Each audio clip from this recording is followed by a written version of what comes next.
ಶ್ರೀ ಗುರುಭ್ಯೋ ನಮಃ. ಫ್ರೆಂಡ್ಸ್, ಎಲ್ಲರಿಗೂ ನಮಸ್ಕಾರ. ಪ್ರೀತಿಯ ವೃಷಭ ರಾಶಿಯ ಆತ್ಮೀಯ ಬಂಧುಗಳೇ, ನಿಮ್ಮ ಜೀವನದಲ್ಲಿ ಒಂದು ಮಹತ್ತರವಾದ ತಿರುವು ಪಡೆಯುವ ಸಮಯ ಇದೀಗ ಆರಂಭವಾಗಿದೆ. ಈ ಸಂದೇಶವನ್ನು ಕೊನೆಯವರೆಗೂ ಗಮನವಿಟ್ಟು ಕೇಳಿ, ಯಾಕೆಂದರೆ ಇಂದು ನಾನು ಹೇಳಲಿರುವ ವಿಷಯಗಳು ನಿಮ್ಮ ಮುಂದಿನ ದಿನಗಳ ಅದೃಷ್ಟದ ಬಾಗಿಲನ್ನು ತೆರೆಯುವಂತಹದ್ದಾಗಿರುತ್ತೆ.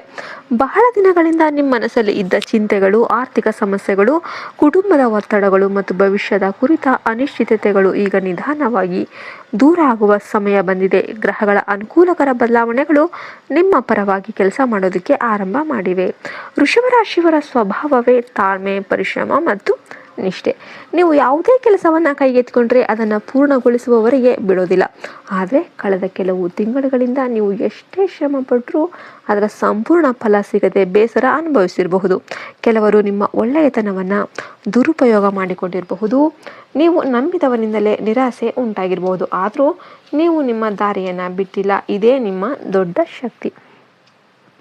ಈಗ ಆ ಶಕ್ತಿಗೆ ಮತ್ತು ಸಹನೆಗೆ ಪ್ರತಿಫಲ ಸಿಗುವ ಸಮಯ ಬಂದಿದೆ. ಮುಂದಿನ ದಿನಗಳಲ್ಲಿ ನಿಮ್ಮ ಜೀವನದಲ್ಲಿ 3 ದೊಡ್ಡ ಶುಭ ಬದಲಾವಣೆಗಳನ್ನೋದು ನಡೆಯುತ್ತೆ. ಮೊದಲನೇದು, ಹಣಕಾಸಿನ ಕ್ಷೇತ್ರದಲ್ಲಿ ಇದುವರೆಗೆ ಅಡೆತಡೆಗಳನ್ನು ಎದುರಿಸಿದ್ದ ಹಣಕಾಸಿನ ವಿಷಯಗಳು ಈಗ ನಿಧಾನವಾಗಿ ಸರಿಯಾಗುತ್ತೆ. ನಿಂತು ಹೋಗಿದ್ದ ಹಣ ಮರಳಿ ಬರುವ ಸಾಧ್ಯತೆ ಇದೆ. ಉದ್ಯೋಗದಲ್ಲಿರುವವರಿಗೆ ವೇತನ ಹೆಚ್ಚಳ ಅಥವಾ ಹೊಸ ಅವಕಾಶಗಳು ದೊರೆಯಬಹುದು. ವ್ಯಾಪಾರಿಗಳಿಗೆ ಹೊಸ ಗ್ರಾಹಕರು ಮತ್ತು ಹೊಸ ಆದಾಯದ ಮಾರ್ಗಗಳು ತೆರೆದುಕೊಳ್ಳಬಹುದು. ನಿಮ್ಮ ಆರ್ಥಿಕ ಸ್ಥಿತಿಯಲ್ಲಿ ನಿಧಾನವಾಗಿ ಸ್ಥಿರತೆ ಅನ್ನೋದು ಕಾಣಿಸಿಕೊಳ್ಳುತ್ತೆ. ಎರಡನೇ ಶುಭ ಸುದ್ದಿ ಕುಟುಂಬಕ್ಕೆ ಸಂಬಂಧಿಸಿದ್ದು. ನಿಮ್ಮ ಮನೆಯಲ್ಲಿ ಇದ್ದ ಭಿನ್ನಾಭಿಪ್ರಾಯಗಳ ಎಲ್ಲವೂ ಕೂಡ ಕಡಿಮೆಯಾಗುತ್ತೆ. ಕುಟುಂಬ ಸದಸ್ಯರ ನಡುವೆ ಇದ್ದ ದೂರಗಳು ಹತ್ತಿರ ಆಗುತ್ತೆ. ಬಹಳ ದಿನಗಳಿಂದ ನಿಮ್ಮ ಮನಸ್ಸನ್ನು ಕಾಡುತ್ತಿದ್ದ ಕೆಲವು ಸಮಸ್ಯೆಗಳಿಗೆ ಪರಿಹಾರ ಅನ್ನೋದು ಸಿಗುತ್ತೆ. ಮನೆಯಲ್ಲಿರುವ ಹಿರಿಯರ ಆಶೀರ್ವಾದ ಮತ್ತು ಬೆಂಬಲ ನಿಮ್ಮ ಜೀವನದಲ್ಲಿ ಹೊಸ ಶಕ್ತಿಯನ್ನು ತುಂಬುತ್ತೆ. ಮನೆ ವಾತಾವರಣದಲ್ಲಿ ಸಂತೋಷ ಮತ್ತು ನೆಮ್ಮದಿ ಅನ್ನೋದು ಹೆಚ್ಚಾಗುತ್ತೆ.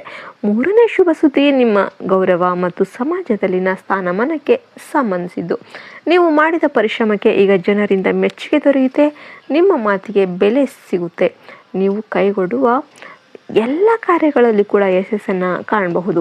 ನಿಮ್ಮ ಬಗ್ಗೆ ಹಿಂದೆ ಅನುಮಾನ ಹೊಂದಿದ್ದವರು ಈಗ ನಿಮ್ಮ ಸಾಮರ್ಥ್ಯವನ್ನು, ಎಬಿಲಿಟಿಯನ್ನು ನೋಡಿ ಒಪ್ಪಿಕೊಳ್ಳುವ ಪರಿಸ್ಥಿತಿ ಅನ್ನೋದು ಬರುತ್ತೆ. ಆದರೆ ವೃಷಭ ರಾಶಿಯವರೇ ಈ ಶುಭ ಸಮಯದಲ್ಲಿ 3 ವಿಷಯಗಳ ಬಗ್ಗೆ ವಿಶೇಷ ಎಚ್ಚರಿಕೆಯನ್ನು ವಹಿಸಬೇಕಾಗುತ್ತೆ.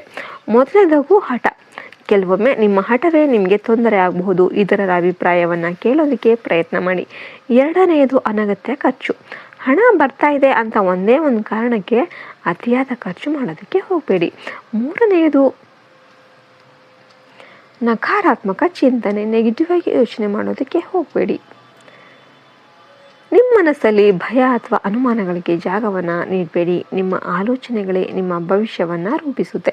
ಈ ಸಮಯದಲ್ಲಿ ಶ್ರೀ ಮಹಾಲಕ್ಷ್ಮಿ, ಶ್ರೀ ಮಹಾವಿಷ್ಣು ಮತ್ತು ಪರಮಶಿವರ ಆಶೀರ್ವಾದ ನಿಮ್ಮ ಮೇಲೆ ವಿಶೇಷವಾಗಿ ಇರುತ್ತೆ.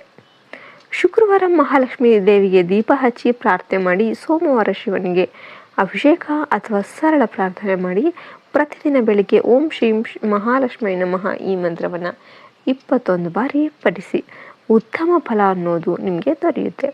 ಒಂದು ಸರಳ ಪರಿಹಾರವನ್ನು ನಾನು ನಿಮಗೆ ಹೇಳ್ಕೊಡ್ತೇನೆ.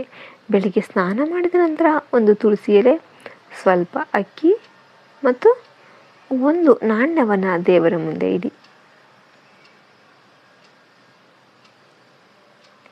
ನಂತರ ಭಕ್ತಿಯಿಂದ ಪ್ರಾರ್ಥನೆ ಮಾಡಿ. ಆ ನಾಣ್ಯವನ್ನು ನಿಮ್ಮ